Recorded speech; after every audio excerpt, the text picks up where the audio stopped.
Зангийн академи. Монгол хүний оюунд хөрөнгө оруулъя.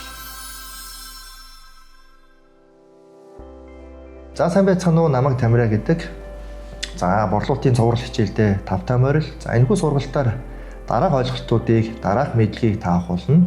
За борлуулалт бол шахалт биш, харин хэрэглэгчээ сонголтонд нь хөтлөх ийм аялал юм. За энэ аялалд та хэрхэн үр дүнтэй хамтран ажиллах вэ? Энэ аялалтаа хэрхэн үр дүнтэй байх вэ гэдэг талаар хичээлүүдийн агуулгууд цаашаа үргэлжлэх болно. Өөрөөр хэлэх юм бол хэрэглэгчтэйгээ амжилттай харилцаа тогтоох, амжилттай хэлцэл хийх, за мөн борлуулалтыг саналыг үр дүнтэйгээр тавих, за борлуулалтыг хаах ийм аргачлал загваруудын талаар хамтдаа авч үзэх юм аа.